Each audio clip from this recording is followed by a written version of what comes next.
Hello, welcome back. Thanks for joining me. Warren here, Warren's Wilderness Woodlore. We're here in Alaska, of course.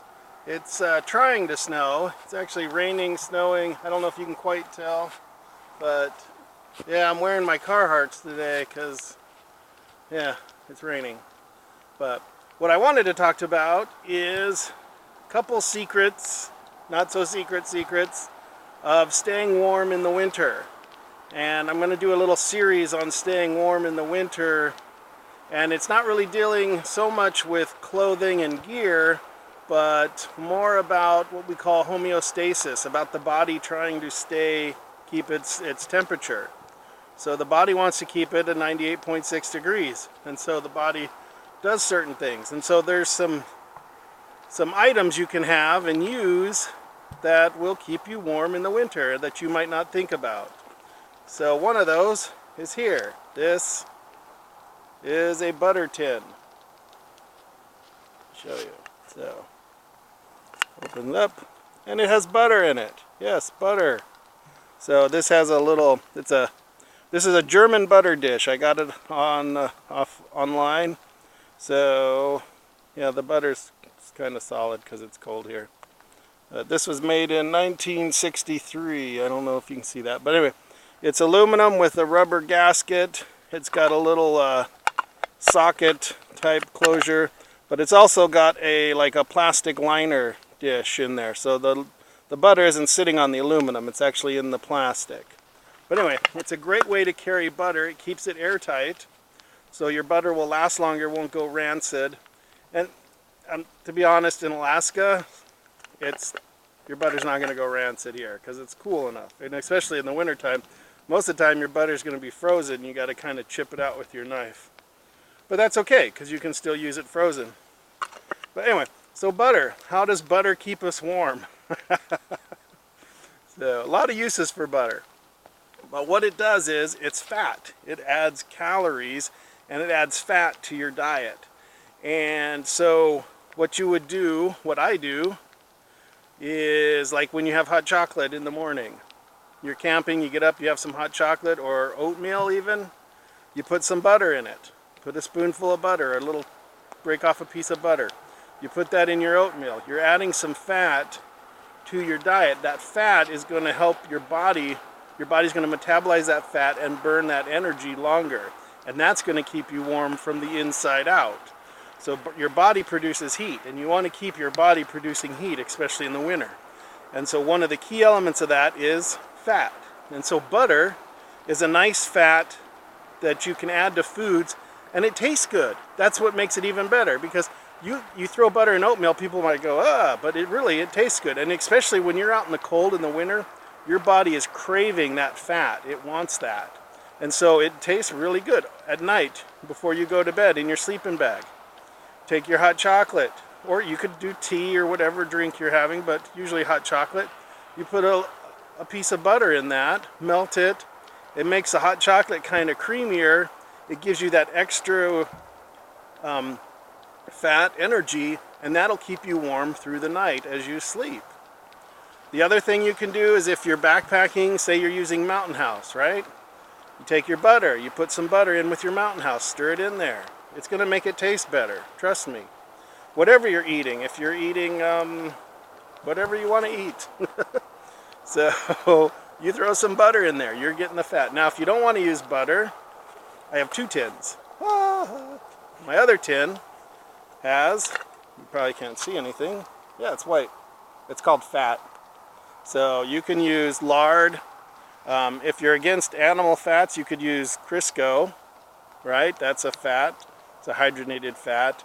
But this is just some rendered fat. So, and you can render any kind of game, not all, but most game animals have fat in them. And some are a little trickier to find the fat. Some like moose seem to be pretty lean, but there's a lot of fat up in the head, behind the eyes. That caribou have a lot of fat on them. Bears are the best because they have tons of fat at the right time of year. They're full of fat. So you take that bear fat, you render it down, you put it in a tin, and now you've got some grease, some fat. And this is good. You can cook in this. you know, it doesn't have the taste of butter. So, but if you don't like butter, maybe you like lard or fat or Crisco, so you can do it that way as well. If you're cooking a frying pan and you're going to cook some vegetables up, some mushrooms maybe you found, you can saute them up in a little grease, you know, and that way you're adding fat to your diet, and that's going to metabolize and stay with you longer than the proteins, longer than the carbohydrates, and that's what's really going to keep you warm in the winter. And so you need to constantly be adding fat to your diet. It sounds counterintuitive to what doctors and science tells us to, you know, not eat so much fat, but in the Arctic, in the winter time, you need that fat to keep you warm, and it'll sustain you. This, you know, having a dish of butter is going to be much more life-saving than having, say, I don't know, whatever else you have in your pocket. So but that's one of my little secrets to staying warm in the wintertime, is having fat. Now, if you don't have a cool dish, I mean, you can get like little butter packets. You can take butter and put it in tin foil or in a plastic baggie, you know. These are just nice because you just refill them as you use them, and it keeps them airtight, and they'll last for you. If you keep this in the fridge, it'll last, you know, for months and months and months and months and months. So you can actually, if it's cool out in the wintertime, you'll keep this in your pack or whatever, you won't have a problem. So, and especially you'll be using it up and reusing it. So if you want to render your fat and then store it, you can put it in jars and freeze it, or in containers, vacuum pack it, you know, cool it into blocks, vacuum pack it, put it in your freezer, and your rendered fat will stay for, you know, almost indefinitely. But yeah, like I said, if you're against that, some Crisco.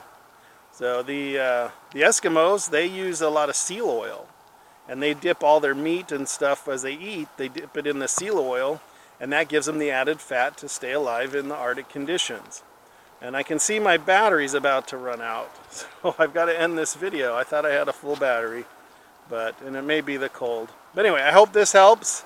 And I'll be doing a couple more. There's a couple more tricks and tips I have for staying warm in the north. So I hope you enjoyed this video and it helps you out.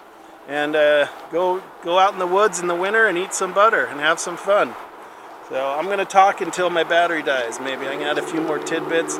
But a lot of people like beef jerky. Beef jerky doesn't have a lot of fat in it. But the hunter sticks, the meat sticks, like the pepperoni sticks,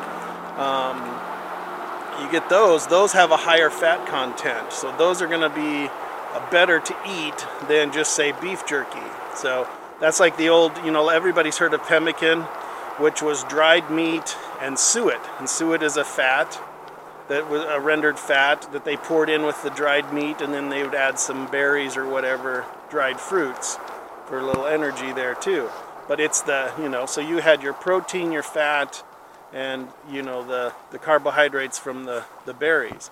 And so it was a well-rounded meal. And pemmican, they make pemmican balls, but you don't need to even put the berries in. And pemmican isn't beef jerky either. It's dried meat. It's not... Anyway, there's a lot of recipes for pemmican out there, and if you research some of the older recipes, you'll find how they really made it in the old days, if you want the true old recipe. I'm not going to get into that right now, but anyway, so if you're going to carry some type of beef jerky, make sure it has a high fat content. The foods you eat have a higher fat content, like Spam. Spam, a lot of people like Spam. Spam has a really high fat content, so high calories, and it's a great survival food out in the north, in the Arctic, and it's pre-cooked. You can eat it right out of the can. So that's another great one to carry with you if you want to have something that will keep you alive and keep you warm. And that's the whole point, is to stay warm in the Arctic, in the north, sorry. But anyway, so I hope you enjoyed this video, and see you on the next one.